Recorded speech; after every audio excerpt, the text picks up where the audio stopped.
5ই আগস্টের পর সুন্দর একটি পরিবেশে নিঃশ্বাস নিতে পারছি। দর্শক, আমার পিছনে চলছে অনূর্ধ্ব-13 mayor cup football tournament Chattogram জেলা স্টেডিয়ামে, এবং খেলার মধ্যবিরতির পর খেলা আবার শুরু হয়েছে এই মুহূর্তেই। আজকের এই খেলার বিশেষ আকর্ষণ হলেন চলচ্চিত্র অভিনেতা ওমর সানী, যিনি আমাদের মাঝে এসে উপস্থিত হয়েছেন। আমরা তার কাছে জানার চেষ্টা করব তিনি কি বলছেন আজকের এই আয়োজন নিয়ে। ফিরে গেলাম বহু বছর আগে। আমিও ফুটবলার ছিলাম, গোলকিপার খেলেছি, এবং সাব্বির, তারপরে হচ্ছে কানন, ওরা আমার ফ্রেন্ড। তো সেই জায়গাটা থেকে কিছু কিছু ডিস্ট্রিক্ট লেভেলেও খেলতে যেতাম।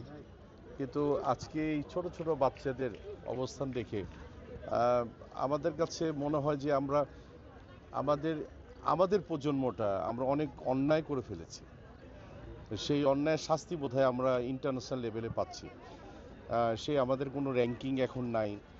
আর আজকে এই আনোয়ারা থানার যে টিমটা খেলছে, এটা আমার বন্ধু শাহেদ ভাই, এটার চেয়ারম্যান, এবং বাচ্চারা, ছোট ছোট বাচ্চারা দেখলাম যে 2 গোলে অ্যাডভান্স আছে। আর অন্যায়টা কেন করেছি জানেন? এই বিগত দিনে আমরা এই ফুটবলের সাথে একটা সারা পৃথিবীতে একটা সবচেয়ে ফেমাস একটি ফুটবল খেলা, সেই খেলাটাকে গলা টিপে হত্যা করেছি আমরা। এক সময় মনে আছে যে এদেশের football match, Abahani Mohammedan football match দেখার জন্য সকাল থেকে টিকিট পাওয়া যেত না এবং স্টেডিয়াম ভরে যেত। সৌদি আরবের সাথে আমরা ড্র করেছি, মালয়েশিয়ার সাথে, শাহেদ ভাই, মালয়েশিয়ার সাথে উইন করেছি, কত কত টিমের সাথে আমরা উইন করেছি। সেটা এখন দুঃস্বপ্ন হয়েছে। ওইটার পরিপ্রেক্ষিতে এখন যেভাবে ফুটবলের দিকে মানে আমরা দেখছি, এটা আশাবাদী। সঠিক প্যাড আর সঠিক তথ্য দিয়ে এসব সামলে নিব এক হয়ে। Mona Lisa sanitary napkin. আর এই বাচ্চাদের ভিতর থেকেই কিন্তু বাংলাদেশের একটা সালাউদ্দিন, একটা মানে হামজাজ, তারপরে আসলাম ভাই, জসি, মনু, তারপরে আমাদের শ্রীলঙ্কার পাকির আলী, ইউসুফ ভাই, সালাম ভাই, যারা যারা বিখ্যাত, বাদল ভাই, যাদের নাম আমি বললাম, কায়সার হামিদ, মহসিন ভাই, লাল মোহাম্মদ, সবার। তো এই যে দেখেন, নাম বলতে গিয়ে আমার মনে হয় যে 10 ভাগও আমি বলতে পারিনি।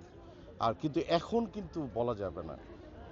আমাদের করুণ অবস্থার থেকে সামনের দিকে আমরা আগাই, আর এই বাচ্চাদেরকে কাজে লাগাতে হবে। আমি ধন্যবাদ জানাই আমার বন্ধু শাহেদকে, যে সে এই তার সমস্ত কাজের মধ্যে যে এত সুন্দর একটা মহতি কাজ করে যাচ্ছে, একটা টিম চালাচ্ছে। It's a real is fabulous, আমি মনে করি। হ্যাঁ, ফ্যাবুলাস। আর এরকম যদি প্রতিটা বাংলাদেশে যদি আরও মিনিমাম মানে 500 শাহেদের জন্ম হয়, তাহলে আমার মনে হয় এই দেশের ফুটবলের উন্নতি শুধুই যে গভর্নমেন্ট করবে তা না, কিন্তু আমাদের তো দায়বদ্ধতা আছে। আর খেলাধুলায় থাকলে কিন্তু আগামী প্রজন্ম ড্রাগসে আসক্ত হবে না।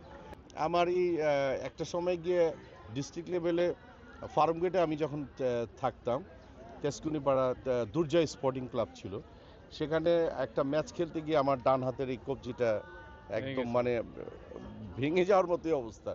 সেখান থেকে আমার অফ, ফুটবল খেলাটা আর এগোতে পারিনি। ক্রিকেটও খেলতাম ভালো। দেন আমি হোপফুলি অকপটে বলতে চাই, একটু মোহামেডান সাপোর্টার তো ডেফিনেটলি আমি করতাম, এখনও আছি। আর ফুটবলকে ভালোবাসি।